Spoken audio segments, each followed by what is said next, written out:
My name's Cathy Urquhart. I work at Manchester Metropolitan University, just down the road. I'm passionate about grounded theory, but I'm also passionate about ICT4D. And so when Brian asked me to consider doing a seminar, I was really quite thinking I actually had two aims, not one. And the first aim is to try and convey to you some of the kind of excitement and passion that I feel about grounded theory, why I think it's a good method for research. But the second is also to talk about GTM within the context of ICT4D and to show you how my students have used it in the past. So you get some kind of idea of what a workable and practical method it is. And I was at the LSE doing a seminar on GTM last week, and we ended up in a very interesting conversation about the nature of theory. So the other kind of issue around grounded theory is the method not only for analysing data, but for also generating theory. So at the end of this conversation, which I hope to be having with you, I would like to talk to you about what role GTM might play in theory building in ICT4D.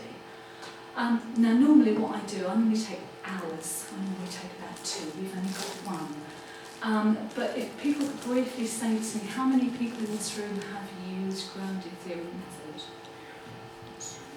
Right, there's one, there's always one, okay. And how many people would consider using it or have thought about using it, but kind of not sure? Okay, some sort of ambivalent. All right then, so that gives me an idea of where you are with it. Okay, so I'll give you a brief introduction. We'll talk about what grounded theory method actually is. Then I'll give you 2 examples, and then hopefully we can discuss the potential for GTM in ICT development, and then we'll just finish. Okay? I really don't mind being asked questions as we go through.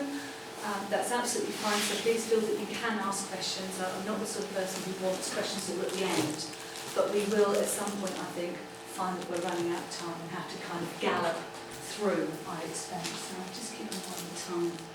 Okay, so I've been involved in grounded theory since 1995. And for me, it was almost a necessity in a way, because I was looking at how analysts and clients built systems between them, and I wanted a method that would actually help me analyse what was going on, would analyse their conversations. And many years ago, a colleague of mine, Arlene Trouth, got me to write a chapter on my experience of using grounded theory. And it's a very kind of confessional account. It's like, I did this, and it was really, really difficult, but here's why I still think it's quite good. And that chapter is now used in a lot of research methods courses, so it's actually been cited quite widely, which I'm pleased about. And then in about 2004, shortly after the birth of my first child, I decided that really, researching into e-commerce wasn't really for me, and I wanted to do something a bit more meaningful, so I kind of shifted my research at that point. And I've just written a book, as I was telling a few people, I'm arguing with them about the cover at the moment, but apart from that it's all good, it's done. And I have been, and I still am, a senior editor of MIS Quarterly. MIS Quarterly, very, very good journal, and I've been very privileged to be with that journal for a long time now. Since 1998 I've been involved in MIS Quarterly. So from my perspective, I've seen a lot of qualitative research, and have, I think, hopefully now a sense of what good qualitative research might be, and some opinions on it, as you might expect. So that's the kind of background. This is where I'm coming from. So what is grounded theory method anyway? Well, it's a qualitative research method. It was invented, really was invented by 2 sociologists, Barney Glazy and Anselm Strauss. Anselm Strauss has since died. Barney Glazy is alive and well and living in California, and he hasn't actually been an academic since about 1978, but he's self-published a lot of books, and he runs something called the Grounded Theory Institute and invests in real estate. So Barney Glazy is still keeping the method alive.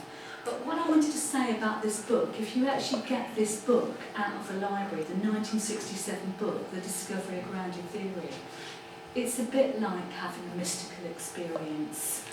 It's such a product of the time. It was written in the 60s, it reads like it was written in the 60s. And it's actually a wonderful book. You do get that kind of sense of excitement when you read it. But I wouldn't necessarily advise any of you sitting here first to go and read the 1967 book.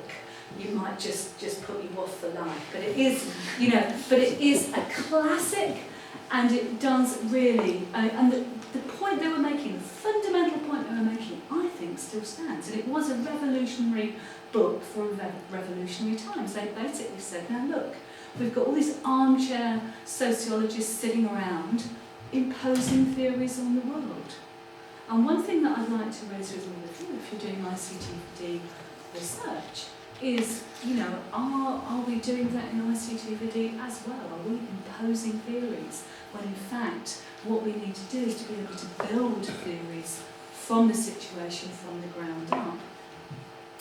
So anyway, the great thing about grounded theory, and I just loved it when I first came across it, I used the book, the 1990 book by Strauss and Corbin. Please don't use this book for reasons I'll explain later. But I was so excited when I found it because it was the first book that actually said, well, basically, here are some clear directives on how you can analyse your data. And for a desperate PhD student, that's absolutely wonderful. And you kind of follow the procedures. Now, later on, I found it didn't work that well, which is what my chapter in 2001 is all about. But a lot of people go to grounded theory because it appears to be very systematic and a very good way of analysing data. So here's the thing. What you will find is grounded theory is used everywhere. It's used in business, it's used in health, it's used in many, many different places. What you will find, though, is often what people do is that they use it to analyse the data but not build a theory. So one of the tragedies, if you like, as I see it, about grounded theory, and I prefer to call it grounded theory method because it's actually a method for producing a grounded theory. And that reminds us that that's what we need to do. We need to produce a theory. So what you will discover is if you do grounded theory yourself, you'll find a lot of people will have actually leveraged the coding procedures and said, I'm doing grounded theory.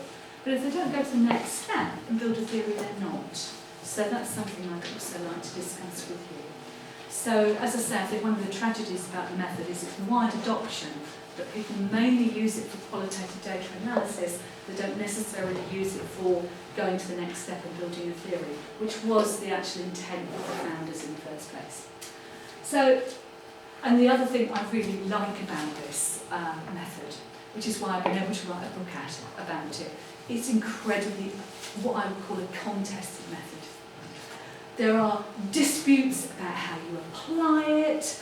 Because there was a dispute between Glazy and Strauss in the early 1990s, there's two strands of grounded theory. You've got the Straussian grounded theory and you've got the Glazerian grounded theory. And it takes on a kind of, it's almost like a religious dispute. It's quite amazing. And I've fallen foul of this a number of times because even though I understand the dispute and I understand where I am on it, as far as I'm concerned, people want to adapt grounded theory, that's absolutely fine by me. I'm not going to go and kill them because they decided to do something different from me. But, it reminds me of the dispute between qualitative and quantitative researchers. I remember many years ago I was at a conference and there was someone saying, well, why are you doing qualitative research?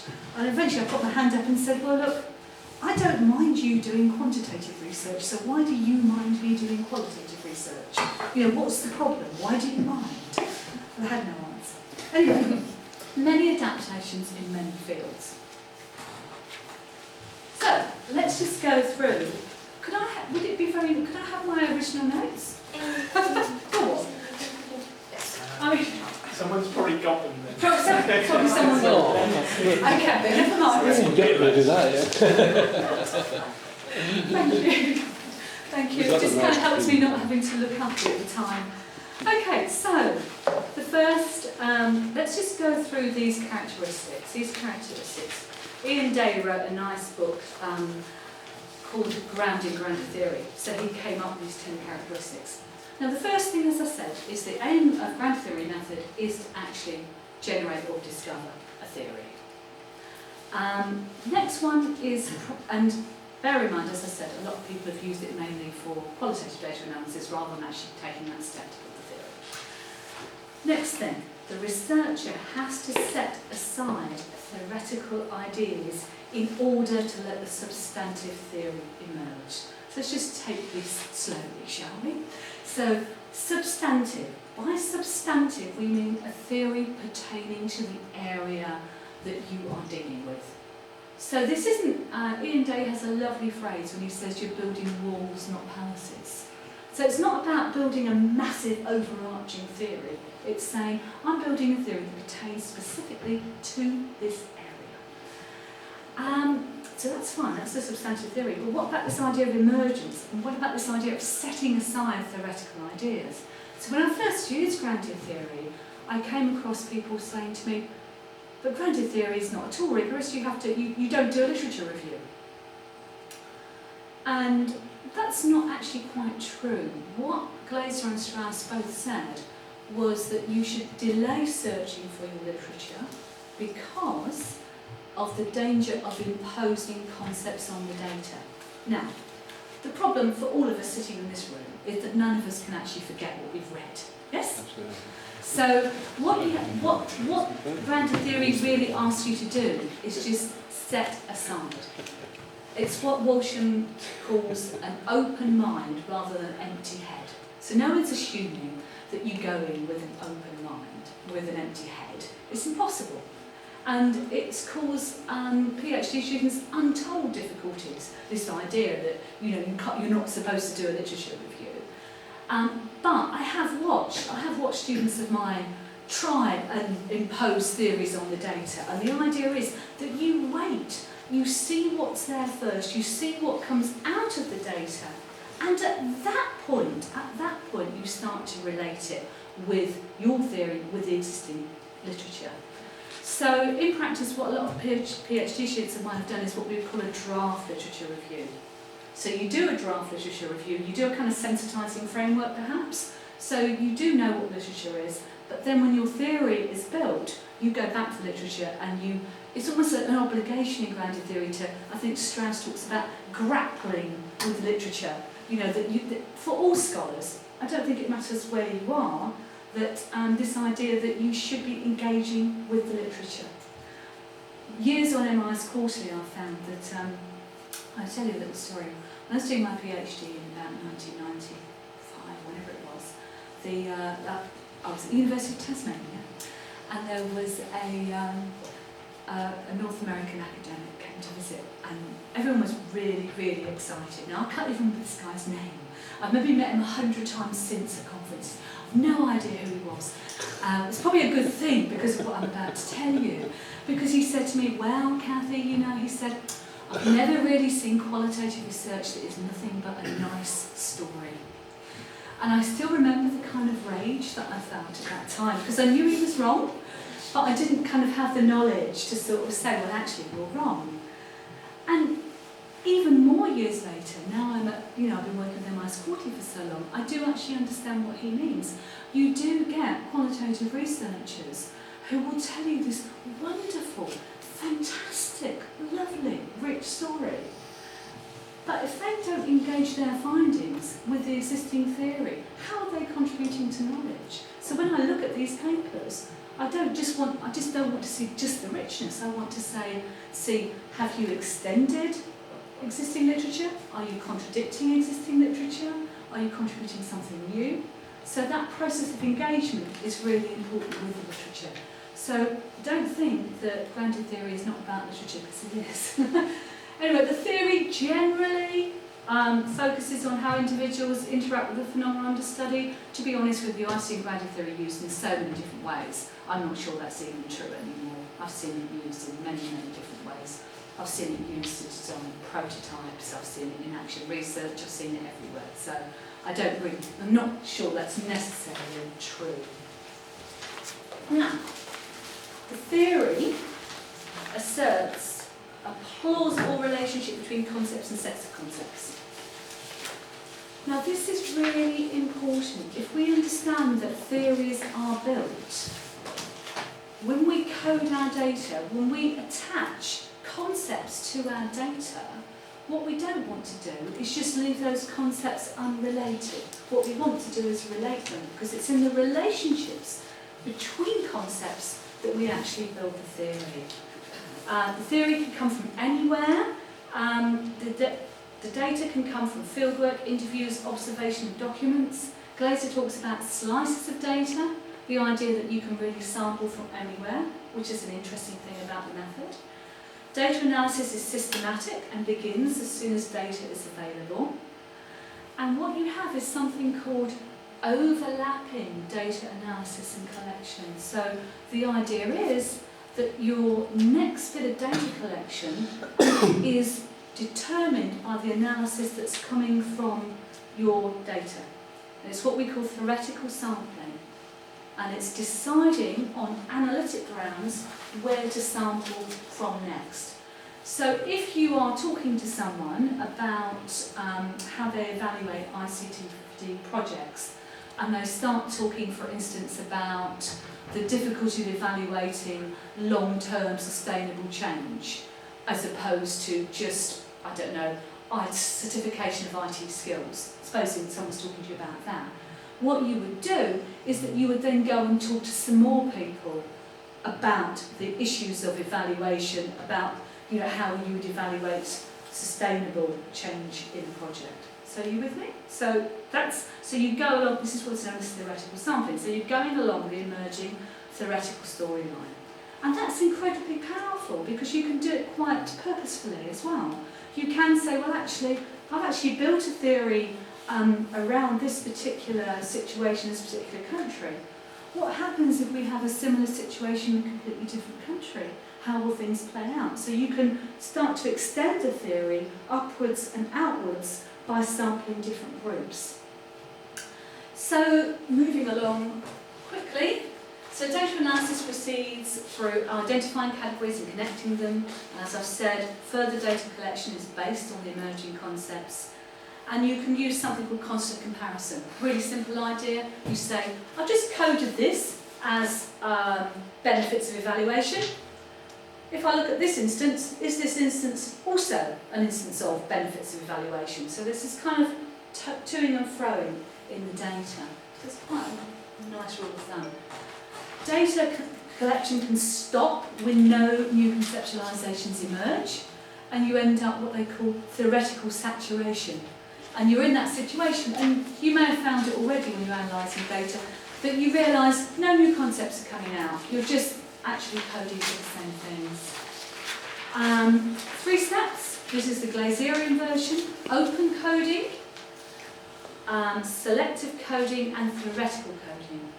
So open coding is where you literally open code. You code very carefully, line by line. Your selective coding is where you start to group along what you think might be the core categories. You're really aiming for like 2 core categories. Very difficult to actually get those core categories because you're doing line by line coding. So one of the issues around grounded theory, you will see a critique by people like Leda, is that grounded theory produces very low level theories about microphenomena. But what we forget is, in the original 1967 book, there are, I think, 2 or 3 chapters on how to scale up the theory, how to get from a substantive theory to a formal one. So it's not really a fair criticism, but it is quite hard to abstract. Worthwhile, but not easy. And then when you've done your selective coding, clustering around core categories really, you then do theoretical coding, where a really important stage where you relate the categories together. And then you can report the theory in a framework or a set of propositions or indeed a diagram or model of some kind. At the moment I'm having fun with a PhD student of mine because he wants to do grounded theory, then he wants to do agent-based modelling, so we're trying to figure out how to kind of cross from a qualitative theory that we build into a simulation type model. So that's those are the basics. I probably don't need to say this, but it's just thinking about the nature of theory. Theories are built from concepts. And this is my example, which doesn't go down well in Finland. So if we think about coding or categories, theories are built by naming concepts and the relationships between them. So if you're looking at, I don't know, online adverts, dating sites, and we come up with this discovery, sports-loving men are more likely to advertise for blonde women. This is why I didn't go well down in Finland. I should have changed to dark women. And then you start to think about, theorise what the relationship might be. So is it that, sports-loving men have more conventional expectations of women? And what you would try and do is you try and ground this in data. You try and make sure there are lots of instances of this particular relationship. And then you might theorise about it. You might think, well, maybe I should look at the sociology of dating and see, or maybe personal identity theory, or psychology. You try and relate it to larger theories at that point. Just a quick example. I really like this idea, as I said, Ian Day talks about the wall of theory, building walls, not palaces. And I always think that the concepts of the bricks and the relationships of the mortar or the concrete, and basically, if you haven't concreted your wall in, someone's going to come and kick it down. So, I think, you do need those relationships. I don't really have time to spend a lot. This is the only diagram I've ever seen of grounded theory. It's by Deborah Howcraft and Jim Hughes, and it's the reason it's there is it's the only diagram I've ever seen. Possibly the important thing about this diagram is it shows the process of this coding. And what I would like you to know is you have a transcript pool, but you also have a memo pool. Now memoing, theoretical memoing, is where you kind of break off in the middle of coding. You have a kind of light bulb moment and think, aha, I wonder if this is, what's going on here might be this. So you take a moment to kind of ponder, step out of your coding, and theorise about the data. And I know that when I did my own PhD, and I know this about my students as well, is that they found that in fact those theoretical memos literally could be cut and pasted into the thesis almost, because you're theorising about the data. So my apologies for whipping through that. This is about the dispute. How can I tell you about the dispute in sort of 10 words? Well, in about 10 words, what happened was Strauss proposed a coding paradigm to help relate the categories, whereas Glazer had at that time already suggested 18. So the problem with the Strauss and Corbin version, it imposes a particular way of relating the categories on the data. And maybe the best way to explain it is I had a student who came running into me, when he was doing his PhD, he's waving this book at me and said, Kathy, this is great. And I'm saying, it's not that great really. I had difficulties with it. And he said, no, it looks really simple, it looks really clear. I think I'll just use it. And I said, fine, you just go and try it. 2 weeks later he came back and said, Kathy, it's not actually working, is it? I said, no. And the problem is that it kind of forces you to go through one way of relating the categories. Now, if you look at the most recent book by Juliet Corbin in 2008, she's effectively dropped the paradigm anyway. So it's kind of my hope that the strands will kind of come back together, really. But it is kind of important to know what the dispute was about, because if you understand what the dispute's about, you'll actually understand what ground theory is about.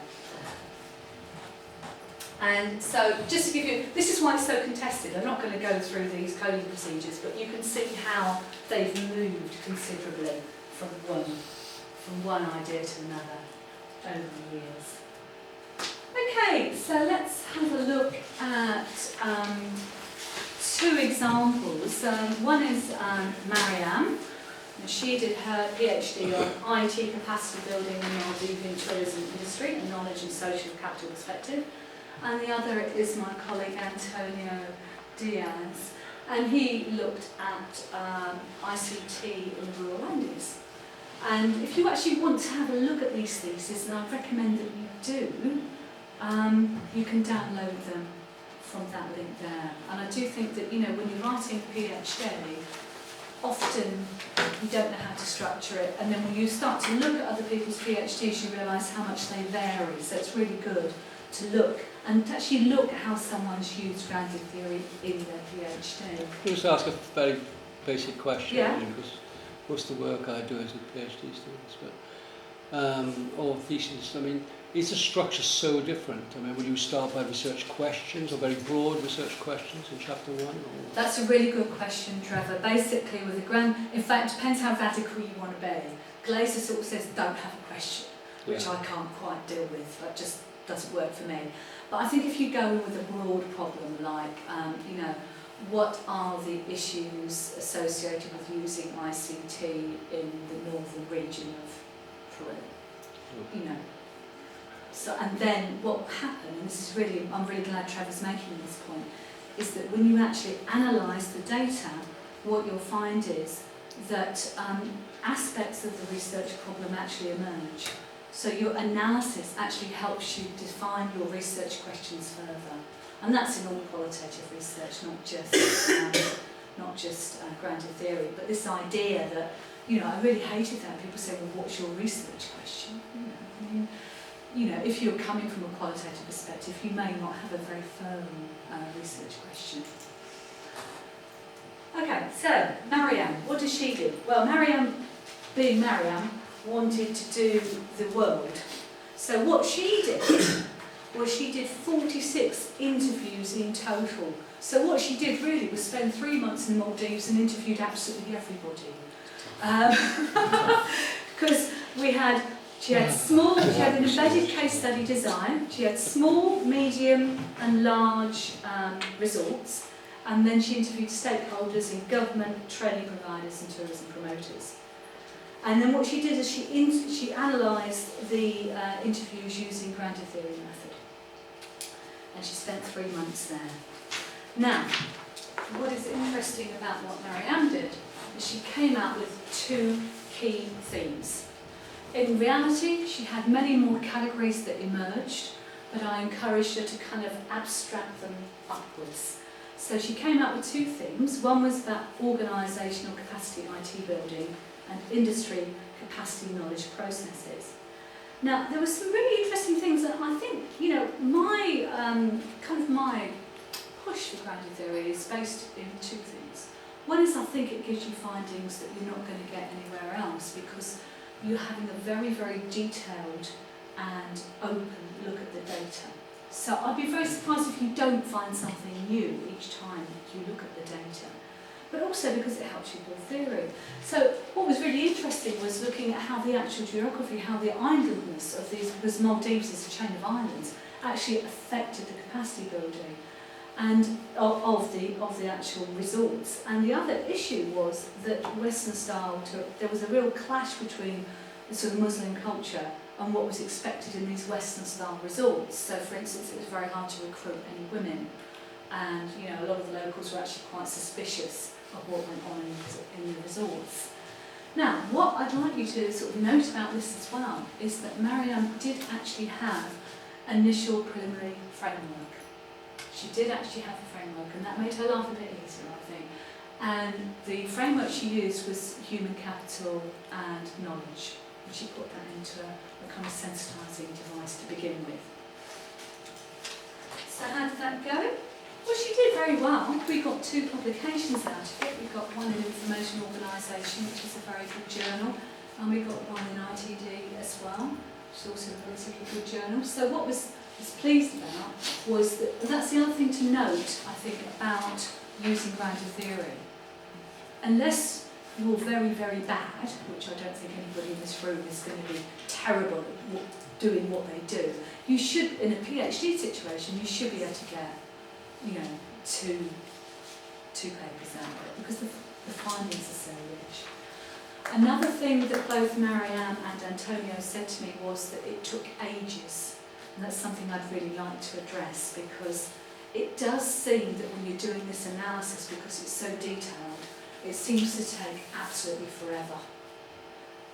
But I couldn't quite figure this out because both Miriam and Antonio finished on time. So I really had to sort of scratch my head about this, because they both complained about it at the time. You know, and I remember feeling the same about my own analysis when I did it. And then I realised that because you do the analysis so extensively, the writing up period is shorter. Because you're not having to go back and re-examine your data, you've already thought about it, you've written theoretical memos about it, you can cut and paste into your thesis and so on. So I think that is why they both had no problem finishing. Can I just ask a question Yeah. on the issue of timing? Yeah. The sense I got there was that she went and did 3 months of field work, Yeah. then she came back and Yeah. did her analysis. But earlier you said one of the tenets we were asked to follow for grounded theory was keep gathering data Theoretical until sampling. no new conceptualisations Yeah. emerge. So that suggests actually you need to be out in the field, analysing, gathering, which doesn't neatly fit into the idea of 3 months field work, then come back I and completely agree. do the I analysis. completely agree. Yeah. And in my book, Richard, first plug, I do discuss this, but I've got a chapter on We have not research questioned design. that. Because I do think that's a problem. You can't always overlap data collection and analysis. You just can't. You might have limited access to the field for all sorts of reasons. You know, regardless of whether you've just been allowed into a country for 3 months or, you know, the organisation doesn't want you there over an extended period of time. It's just, sometimes it's just not going to happen. So you don't always get the opportunity. But even then, you can get a chance perhaps to look at where your interviews are going, maybe change some questions on the basis of it and do some limited theoretical sampling. And the other thing that you can do, and Sharmas has this idea, which I think is a very interesting one, is include in your fieldwork design a second phase, where you can go back and maybe do a bit of member checking or follow up on some of the earlier analyses. So that's another option, as it were. So, yep, no, thanks for raising that, Richard. Trevor, did you want to raise something? Just thinking to a certain extent, the idea is when you go in without a theoretical framework, I'm particularly interested at the moment in practice, you know, Yeah. and the idea. And I'm just saying in some ways, if we can put almost like a co-learning cycle very quickly, we can put a very loose theoretical framework, and then actually look from the data that comes from in terms of practice. I just wondered, on this thesis by the Adam thesis, did you make any contribution methodology in the final chapter? Because in some ways what you've been doing is that you are using a very loose framework, but a loose framework. Is that being written up as a contribution on methodology? No, I mean, part of the problem with writing up grounded theory work is that you often don't have room to put it. So Miriam's, her sensitising framework is in the first paper. Yeah. Oh no, in the 2007 paper, and the findings are in the second one. But can I just say something about what you were saying about practice? Because there's something that I've kind of had a revelation about recently. One reason I think grounded theory is so good is because it helps us understand what professionals are doing when they reflect on their own practice. Because anyone who is a knowledge worker, anyone who's a professional, they reflect on what they do. And I think one reason why grounded theory works so well is, in fact, it's almost excavating that kind of theory in use that professionals are already using, if you're with me. So, you know, if you're examining something line by line, an example would be this guy who was, he worked for Microsoft Unlimited Potential. And he just said something amazing just in the middle of the interview, which was, of course, well, these are the skills, the IT skills, these are the easiest to measure, but of course they're the least sustainable. So he'd obviously thought about this. And so then I had a great category, which was something like the benefit of skills training versus the ease of implementation. You know, so those kind of issues. So that's why I was interested when you talked about practice. Could I just pick on one thing which fits into what Trevor said, was for a PhD student, given that grounded theory is not that prevalent as a method, isn't there well, okay, but isn't there an issue with the examiners that they often will start examining or regarding the novel contribution as being around grounded theory rather than the content of the PhD, and so that grounded theory can be a bit of a... It becomes almost like a hobby horse or an obstacle. I think what I did for both those students was actually choose mainstream examiners who weren't interested in grounded theory, would be interested, sympathetic to qualitative research obviously, but not grounded theory practitioners. And there, to be honest with you, there are certain colleagues in the community who I would avoid like the plague because they are evangelical about their use of grounded theory. So I think the safest thing is just to choose a mainstream examiner. I think it's a really good question because one thing I do like to do with my students, and you probably do with yours, is actually like to consider fairly on who the examiners might be, because then you know what's the audience for the PhD, where are you actually, what community are you kind of facing to when you actually do this PhD. So that's one. Let me just,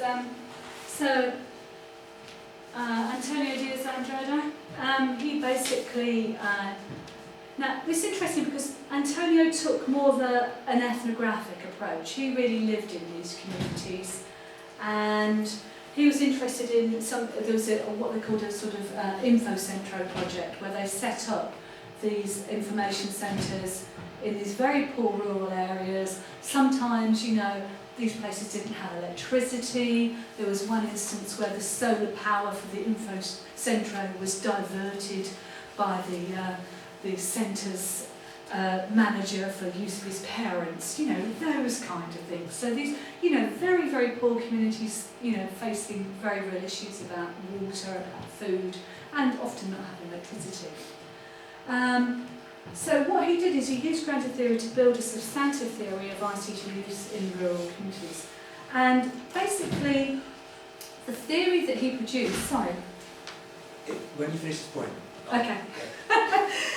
The theory that he produced, again, he had a sensitising framework. So we then engaged the theory that he had produced with a framework that looked at human capital, social capital and institutional theory. And we actually found institutional theory was actually quite helpful. I wonder how different what you're calling grounded theory is from what I would call ethnography. I think it's, well, it depends. I mean, if you look at, depends, I mean, I'm not an ethnographer. I've looked at Spragley in the ethnographic interview, and if you look at what Spragley does in terms of fault domains and then the relationships between, that is certainly not a million miles away from what's happening here. I think the difference is probably the emphasis on building theory. And I think that's why I quite like the fact that Antonio emphasised that he wanted to take an ethnographic approach in terms of stepping into their world, whereas I don't think Miriam did at all. The rhetoric yeah. may be about yeah. theory, but ethnographers talk about theory building without using the same sorts of words. Yeah. There is an iterative process between collecting your data, reflecting upon it, going back yeah. to the data. So there's a which reflexivity, takes place yes. during yes. the data collection, yeah. and that you don't begin and end your data collection and then begin your theory. So you're saying that for an ethnographer, you are actually following a similar kind of emerging theoretical storyline, even though you wouldn't necessarily label it as such. Yes, I mean, yeah. and the idea of setting aside, I wonder whether you talked earlier on about setting aside theoretical ideas in order to let your substantive theory emerge. Yeah. I have problems with theory-independent observation. I don't think that exists, and I don't think you need to go there. In fact, I think, but many anthropologists, back in the days of structural positivism, would immerse themselves, put themselves in social situations that made it very difficult to remember the theories from which they came from, in order to see what sorts of yes. structures yes. and there is a commonality. Yeah. If we move to the philosophy, I have problems there because I'm not sure that, if you like, there's an objective truth in the data waiting to be discovered. Yeah. But by the same token, I would refer you to a brilliant paper by Shirley Medill that analyses data from an interpretivist, a constructivist and a positivist and a critical. And what's astounding is how similar the themes are. So there might be, I don't know whether I quite want to believe there is an underlying structure in the data, or I have difficulties with that, but you know, there may be. So moving on from Antonio, some really interesting things, you know, one thing that we found, which I'm not sure we would have necessarily found had we not used grounded theory, was this idea of the key role that individuals had. Because I think it's almost unfashionable to talk about individuals because people think, oh, it's the role of the great man, blah, blah, blah, blah. But we do know that in communities, individuals matter. And what was really interesting was that these individuals, they did actually spread their information very freely for reasons of status, but also for reasons of institutions, in that there was a 500-year-old peasant tradition. So this kind of reciprocity was kind of really built into the community as well. So that, we looked at the relationship between the fact that individuals were exploiting ICT, but they were also complementing their existing networks, and we looked at the relationship between those two things. So we did theorise that we called them activators of information, spread their knowledge because of these institutions that existed. And that too, I just wanted to show you some photos because we didn't have any photos. So there's Inflow Syndrome up there. These are all taken in different places, but you can see, completely different. And that's another thing, I'd really support the idea of photographs and things. I just think and I'd like us to code them as well. Because I think you could actually start to think about coding visual images as well. That's another matter entirely. Publications, again, ITD, Human IT. So again, a reasonable set of publications coming out from that work. Antonio and I have since done quite a bit of work on actor network theory as well. So let me start to wrap up then. Okay, some comments then. One thing that maybe hasn't come over, but is very, very true about grounded theory, is it gives you two things. It gives you a systematic way of analysing data and provides a chain of evidence. The thing I've always really enjoyed about grounded theory is that if I'm making any claim whatsoever about the data, I can point to sort of hundreds of instances. It's truly grounded from that perspective. And it does, I think, because of that, avoid the kind of nice story accusation that's sometimes levelled at qualitative research in general. What I also think that is sadly under-leveraged at the moment is it does provide you a way of building the theory out into other areas using theoretical sampling. So you can choose to build the theory kind of up and out, either by abstracting upwards or kind of sideways, if you like. We also, it does enable you to build a substantive theory which can and should and must be engaged with larger theories. And as I said, I think it generally yields good publications as well. So if we sort of think about... Kathy, can I say something about the publications? Because I found with conferences, you've got your 12 pages and you can talk about open coding, selective coding, theoretical sampling, and so on. And at the end you say, well, out of it comes this theory. But you don't have the space to demonstrate it. Yes. How you derived it, or give examples of it. Mike and I are talking from hard, bitter experience because he and I have co-authored with Rita, who's used grounded theory, and so we've had this experience in conferences. How on earth do we convey the complexity of the method? And I think that is a problem within a conference paper. What can you do? You can provide appendixes. You can be very careful not to go off into flights of fancy, maybe give an example of what you've done rather than just quoting a lot of methodological thing. You can also provide appendixes. And, for people who say, and if you look at the highest level, if you look at something like Lavina and Vance, 2008, which is an MI's quarterly paper, to me it's the most perfect paper ever written. I think we all have these papers, don't we, that we kind of think, that's beautiful, I should have written that.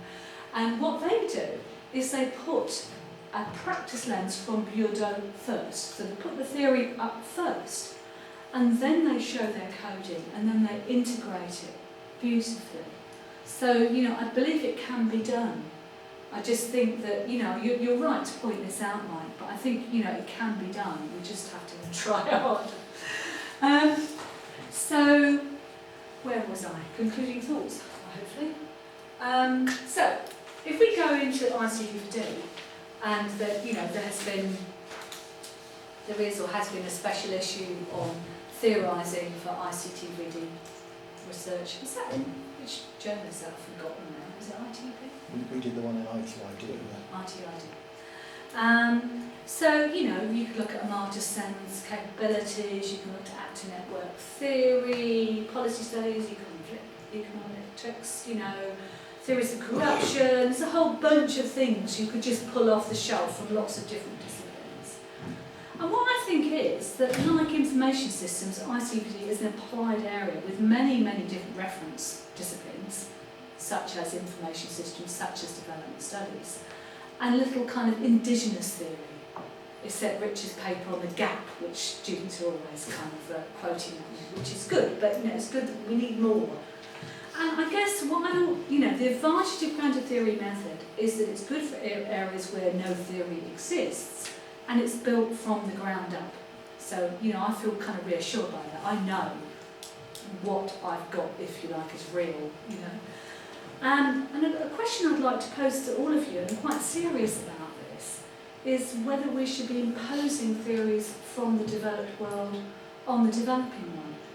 And the reason I ask this is I was involved in a panel last December in Shanghai, and it was set up by a Brazilian researcher. And the question he was asking, and it was a really relevant question, is why aren't there more researchers from developing countries researching ICT4D?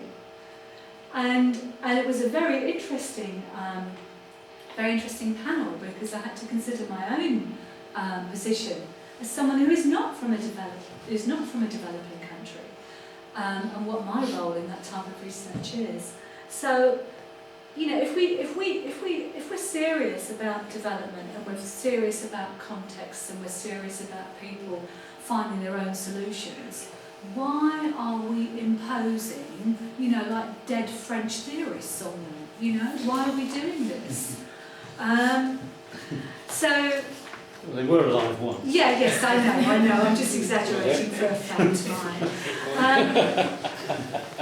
But the other useful thing about this is that, you know, GTM gives you that clear route for engaging with higher level theories. So it's not a kind of either-or situation. What I really like about grounded theory as well is that you would actually you do get that kind of map, that you can actually say, okay, I'm building a theory. So already you're conscious of theories, you're conscious of what they do and at what level they're at, and then you can build up from your substantive theory and engage with more formal theories.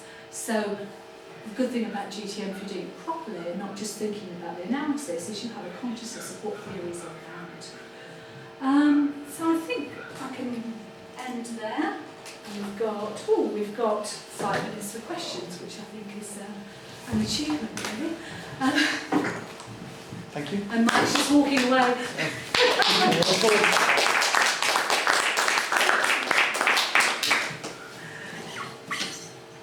A couple of questions really for me. I've just gone through a course with the PhD students, which is about a research process, but really it's about writing theses. Yeah.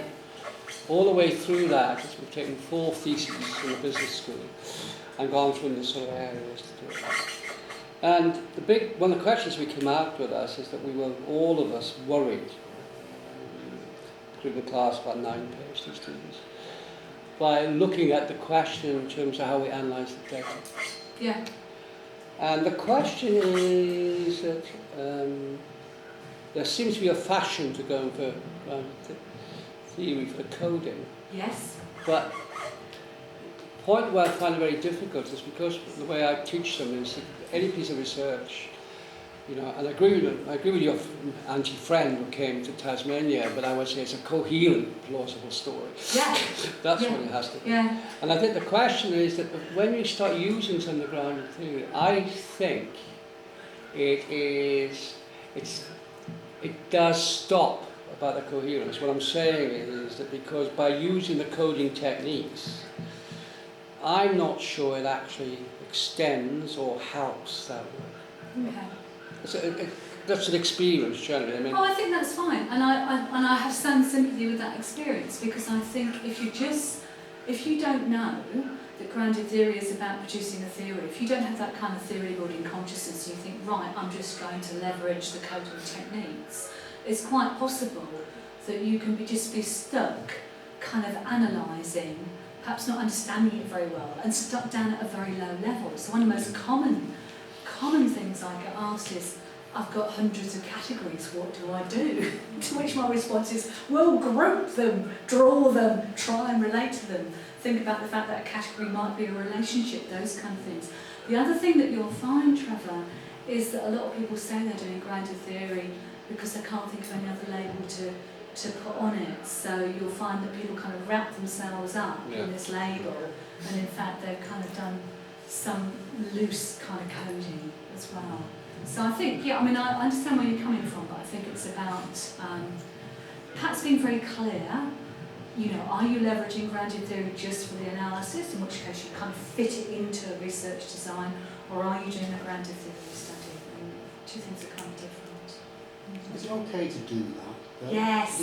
When you wrap yourself with grounded theory because you're frightened of what reviewers are going to say, are we in danger with writing about grounded theory as a method of saying that that's not okay anymore to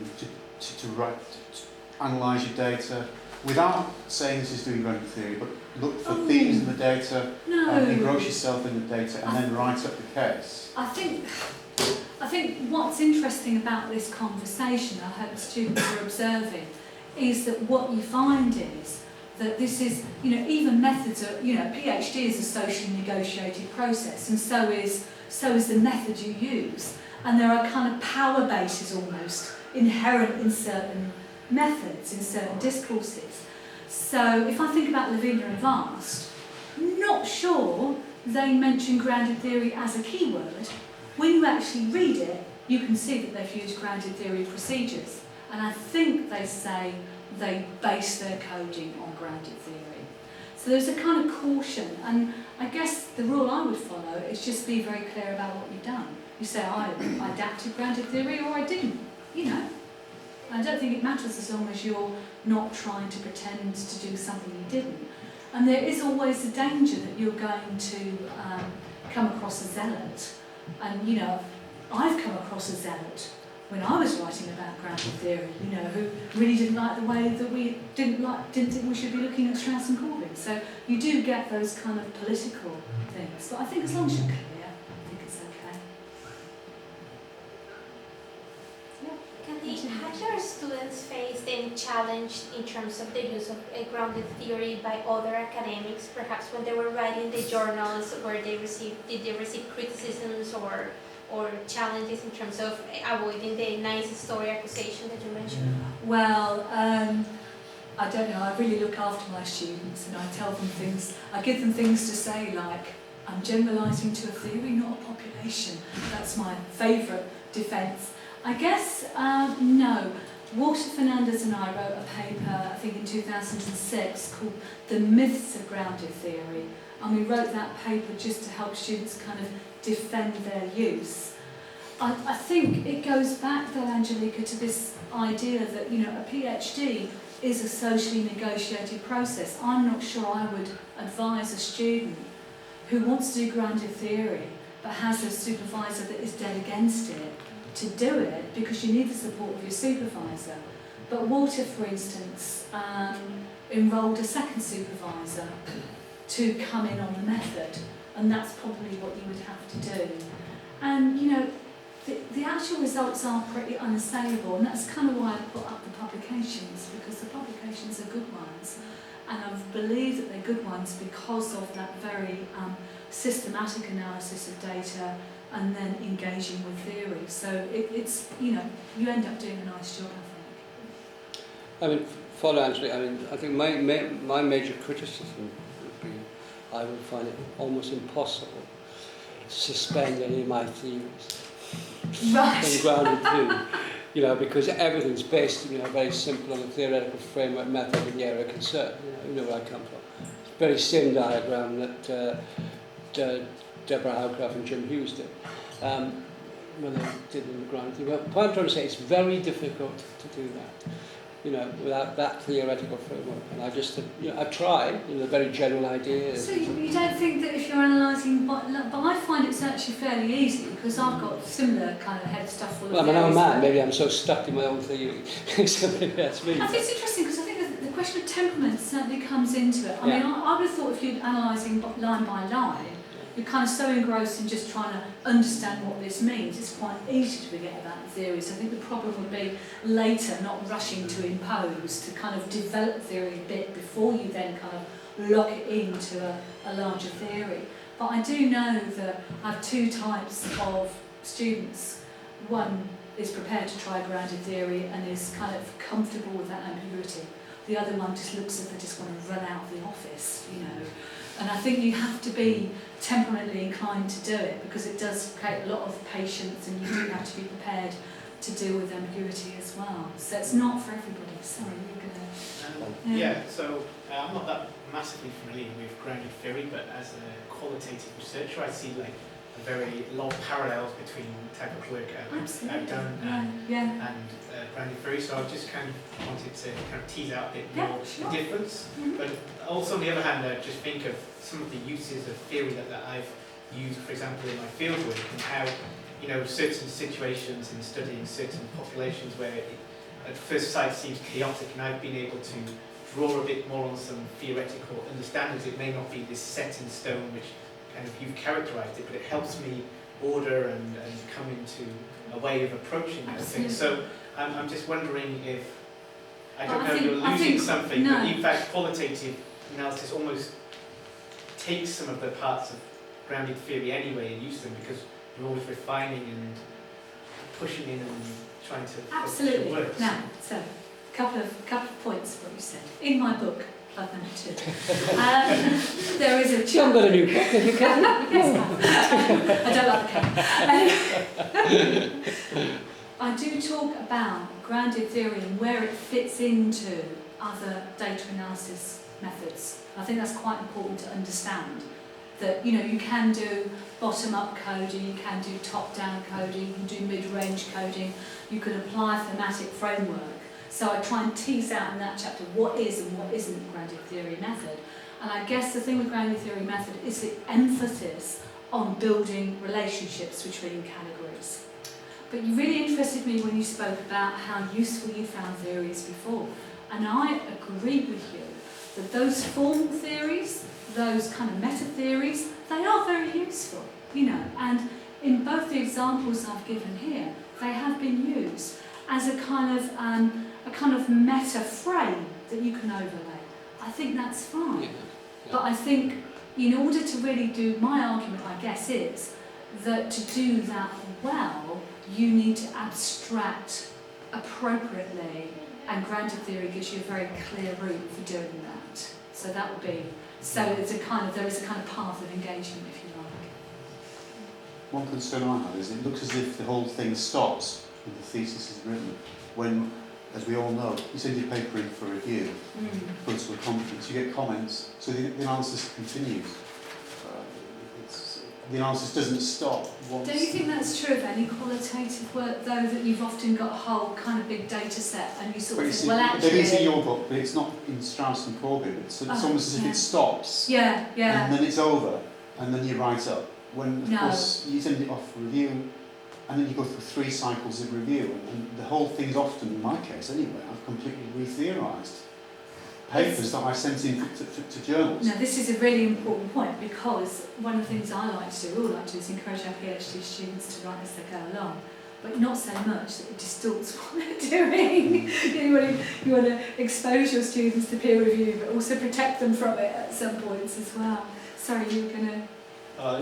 does grounded theory differ from other forms of qualitative research with respect to the amount of data that you need? So, that's a good question. That's a really good question. Yeah. You talked about having 40 or so interviews. Yeah. And whether, like you didn't say, whether there are any other methods that you used in relation to that. So first of all, the amount of data, but also the types of methods that you use, whether it's observational, whether it's interviewing, and such. Okay. I would prefer to characterise this as a kind of depth versus breadth issue. So I think what happens is, when you decide how much you're going to collect, you're also deciding how deeply you're going to analyse things. So, when I was a PhD student, I did 6 case studies, but in each case study and it was a case study of interactions between an analyst and a client. And there was a central interaction, which I analysed line by line, and the other sources I analysed, but not so extensively. So I think I had about 11 sources, you know, like the agenda for the meeting, you know, anything that was written, the 2 transcripts, a little questionnaire which I gave them after. So I had about 11 data sources per case study. Marianne, she almost killed herself trying to analyse that amount of data. She overdid it because she was worried about her study not being representative. So even though she said she was doing an interpretive study, it wasn't, you know, she actually sampled the whole sector.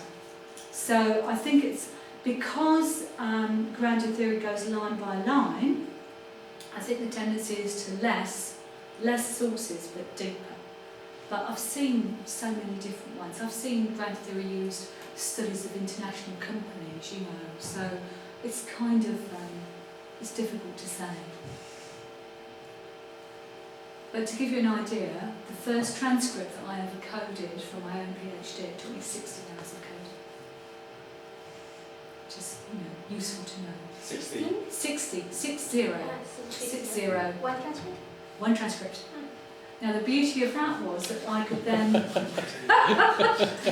This is why, yeah, exactly. But then the beauty of that was I could apply those codes to all the other transcripts. And I finished on time as well. So it works, it does work.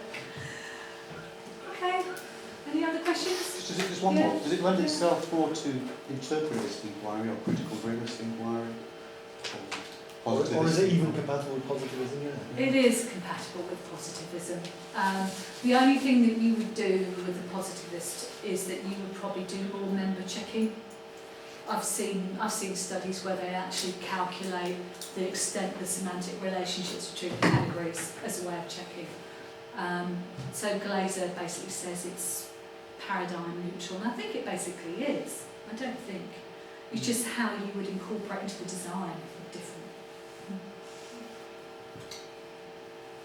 Thank you very much.